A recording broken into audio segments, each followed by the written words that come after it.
Check Podcasts.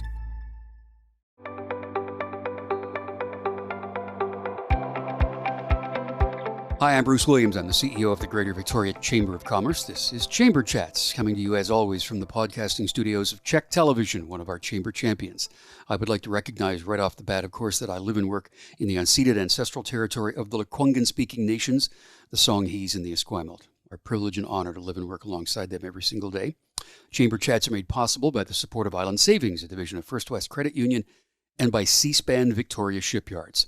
You know, the majority, far away the largest majority of members of this Chamber of Commerce are identified as small business owners, small business operations. In fact, across the country, it could be said, to use a cliche, small business is the backbone of our economy. This is Small Business Month. I want to talk about that with a couple of experts in that category. Kyman Chan, first of all, is a partner at Grant Thornton, one of our partners at the Chamber for Small Business Month. Kyman, how are you?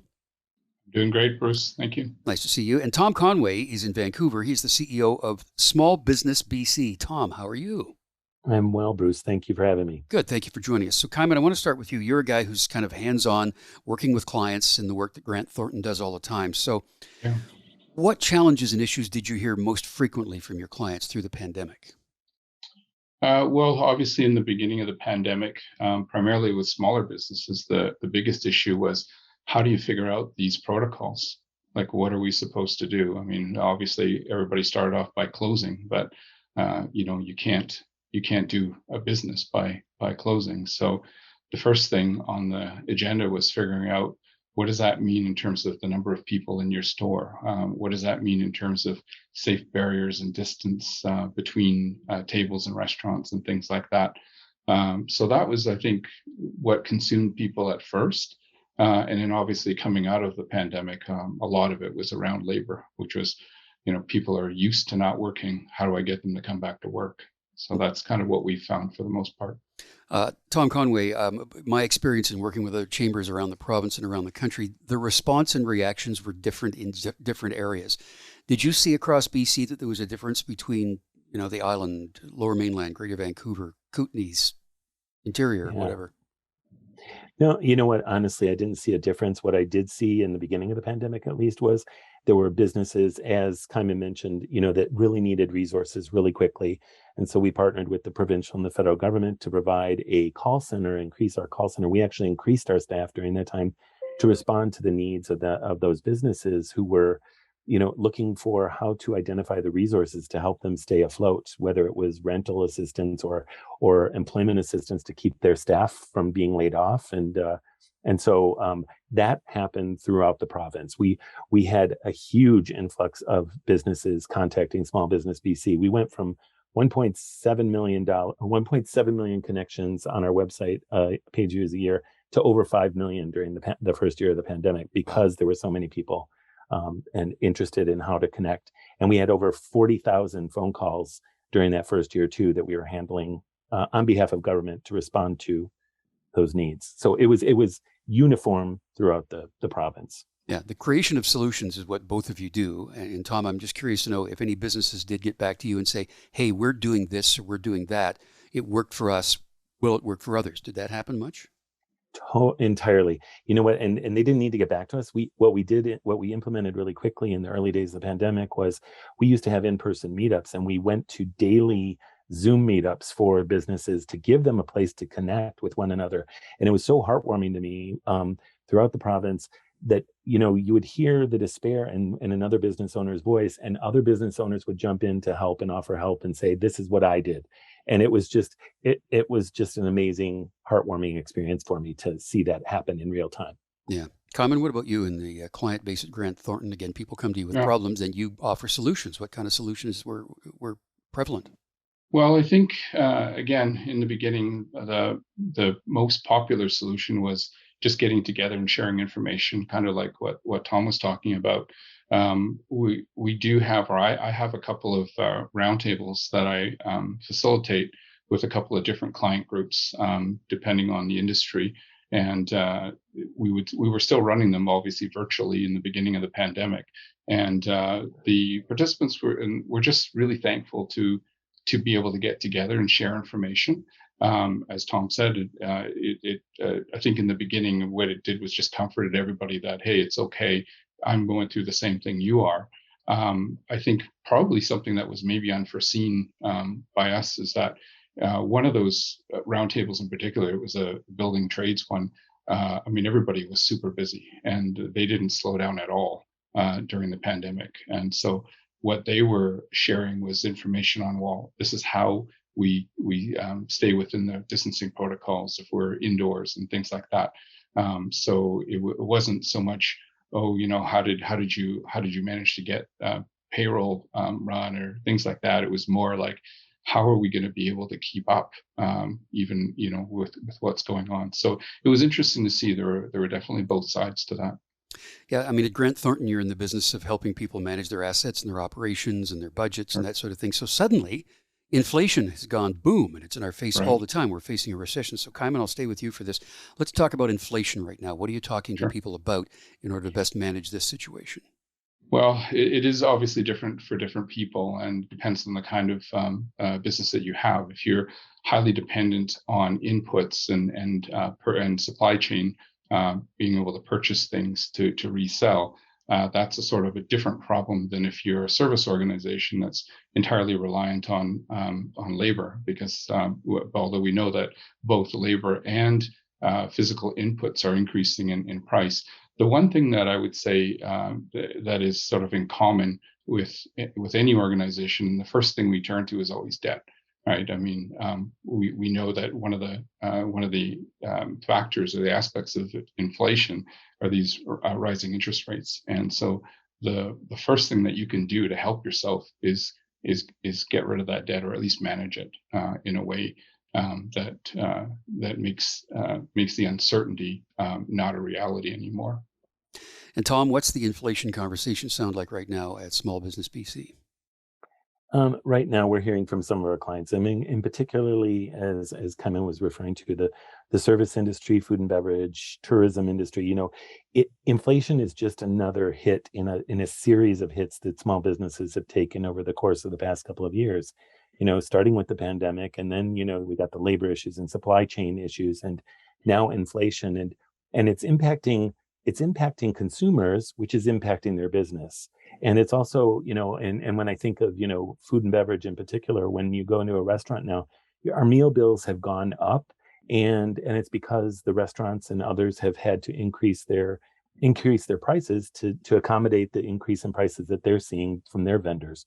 So it's just a cyclical and a constant barrage of hits on business that, I'm really I'm concerned for our business owners and for Small Business BC.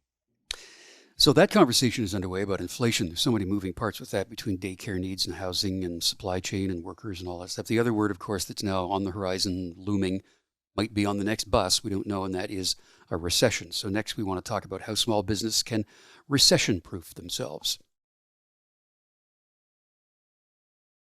Chamber Chats today, we're speaking with Tom Conway, who is the CEO of Small Business BC, and Kyman Chan is a partner at Grant Thornton. This is Small Business Month, and the Chamber is working with Grant Thornton on some initiatives around this, which is kind of part of the conversation we're having. But Tom, I'll go back to you first of all. Recession-proofing a business. All of the small businesses across the province are bracing themselves for this. What sort of advice do you guys dispense to them? Yeah, I would say that, recession-proofing is probably it gives maybe people false hope that there is something that you can do necessarily to do that. But I think that, working with your accounting firm like Grant Thornton or your attorney or your other business advisors is extremely helpful. And Small Business BC offers those services that we have many free courses, especially during Small Business Week this October. And so I advise those businesses to take advantage of those free courses to find out the best ways that they can work towards surviving through a recession, if in fact that's coming. And that's on your website, the Small Business BC website, it is. Right? Yeah. Yes, it is. Okay, so Kyman, go back to you now at Grant Thornton. When you're working, you're looking at the books, you're looking at operations, money in, money out, cost, expenses, revenue, margins, all that stuff. Is recession proofing in the conversation right now, and what's that look like? Well, it's in the conversation from the client's end for sure. Clients are definitely fearful of a recession, and they're always interested in knowing how they can protect themselves. Obviously, the first place we always turn to is the debt that they've got. I mean, that's the one common area. No matter what kind of business you are, if you've got debt, you can find a way to mitigate that exposure. And so paying down some of that debt is the first place to go. Getting your sort of your capital structure house in order is probably the first thing. Then the things that we typically turn our clients' attention to are those things that are price sensitive in terms of inputs, and just limiting your exposure, because obviously if you can't get a handle on what those future costs are, it's really difficult to go out and do business today. If you think about it, even in a situation like a restaurant where your food turns over the next day, you're predicting what you're going to be able to sell something for tomorrow and a couple of days later, based on what you're buying that thing for today, right? And so if you translate that into the building trades, so you're a window manufacturer, you need to predict what you're going to be able to put those windows in a couple of years. What's that going to cost you based on prices that you're paying today for the raw materials? So that's it's obviously a very key piece of it is how do you limit your exposure to those things that will change price very quickly. I think that the one conversation that I've been having with clients a lot is around understanding the true cost of delivering product to the consumer's hands, and understanding, I guess, where those cost structures have some uncertainty, have some variability, and perhaps even divesting yourself of those different revenue streams and sticking to the ones that have more certainty. It's a difficult conversation because everybody's got their businesses sort of structured the way they want, and they really believe in what they're doing. And to be able to sort of tell a client, hey, I know you love doing that, but there's a lot of risk involved in offering that product or offering that service when you've got to figure out today what it's going to cost you to produce that or to offer that service in a year from now. So those are the kinds of conversations that we're having. And to produce those goods and offer those services and keep your business viable and revenue strong and service your debt, you have to have workers, you have to have employees, and that's a huge issue across the country. It's around the world right now. Yeah. So Tom Conway, it's Small Business BC, finding workers, keeping workers, attracting workers. What advice do you have for your members now? Yeah, I think there are a lot of additional resources that we in fact at Small Business BC have used because we found the same challenges in navigating. Being a nonprofit organization, we have margins on our salary offerings that some other businesses in BC might be able to offer higher. So we're competing against that. We're competing against the issues of employees who we used to count on coming to the province from other countries being delayed by their visa processing and things like that are impacting a lot of service-oriented businesses throughout the province. So there are other areas, and we're working very closely with, for instance, the disability community. There are well over 600,000 individuals identifying with a disability in the province who are a good resource of employment. And we're working with an organization called the President's Group, who is a group of businesses in BC who are working towards creating more accessible workspaces. So a reminder that there are other communities out there who you may not initially think of when it comes to hiring, that we have to get really creative. One thing that I learned too in this labor shortage market was that a couple of the larger tech companies in the area, we were looking for some technology specialists, and those companies had huge layoffs. And so their HR department will actually provide our HR department with a layoff list. So you can contact those employees directly to see if they'd be interested in a job. So that's kind of another trick that employers can use too in looking for. Yeah, you labor. bring up the idea of persons with a disability. You have to focus on the ability, not the disability, for one thing. Exactly. And we're planning on doing something actually that we're calling either an information day or a hiring day that we as a chamber are going to do with all of the agencies that do that by doing job placement for the folks that are within their client base. And we do that within the structure of something we've created called the IDEA Committee, which is Inclusion, Diversity, Equity, Advancement Committee. So we're working on that as well. So our organization should work together on that. Kyman, what are you hearing about that, about skills development, hanging on to people? There's options like, there's co-ops and there's skills training programs, micro-credentialing, all that stuff. Right.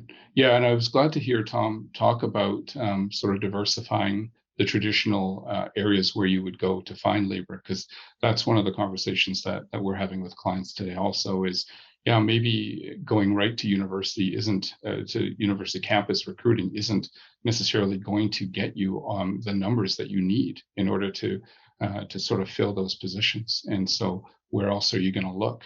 Community college is one area, trade schools and things like that are other areas as well.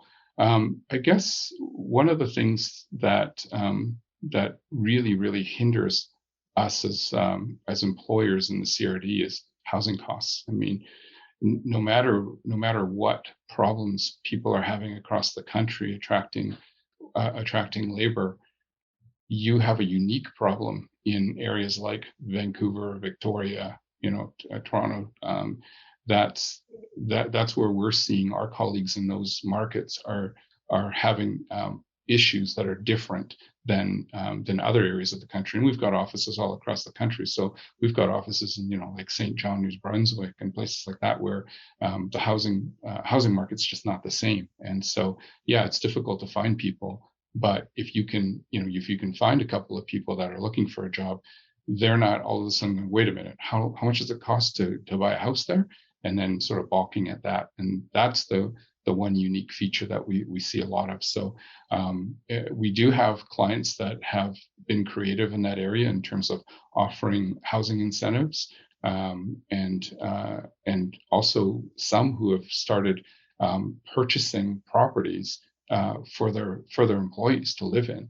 And that's something that we definitely don't see in some of the other offices of Grant Thornton across the country, for sure. Yeah, there's a lot of that happening in Whistler, in Banff, in places like that. Tofino, where they have to build that sort of stuff for employees to live in.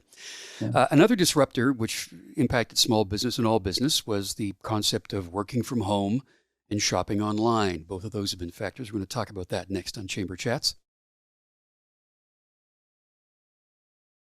Our guests today for Small Business Month are Tom Conway, who's the CEO of Small Business BC, and Kyman Chan is a partner at Grant Thornton here in Greater Victoria. Before we started recording today, gentlemen, we were talking about technology. Tom, your organization, Small Business BC, has a program that has helped people connect with technology. I think it's called the CDAG. Tell me about that. Sure, and it's the CDAP. It's the Canada's Digital Adoption Program. This was an implementation at the federal government through ISED and Minister Ng's office. And it's a national program, and we are administering a portion of it here in BC. And what it allows, it's a $2,500 Grow Your Business program that those businesses that we found during the pandemic, I was shocked actually at how many businesses did not even have a website or an e-commerce platform. And so this is something we have been working to try and bring to BC because we saw it modeled in Toronto through Digital Main Street for so long. And we thought it would be a really good product to bring here. And we're really glad to be administering that on behalf of government here in BC. And it is, as I said, it's a $2,500 grant that the clients can receive, or is it $2,400, sorry, that they can receive by applying and to get a website up or get their e-commerce platform going. And there are many other things that they can use with that money. They also, with this program, get an advisor, a digital advisor, who helps them navigate what will they best need in their business. And so they can use that advisor for the whole course of the grant application process and just connect with them on a regular basis, which I think is even probably the more valuable part of the grant itself, because it gives them advice that they might not otherwise have for free. And Kyman Chan, you were saying earlier on that when Grant Thornton was entering into this period of having people work from home, if they didn't have a laptop, you bought them one. But you must have had clients who, as Tom referenced, were just not ready to make that virtual switch, that digital switch to get ready to do business online. What sort of advice did you have and do you now have for them?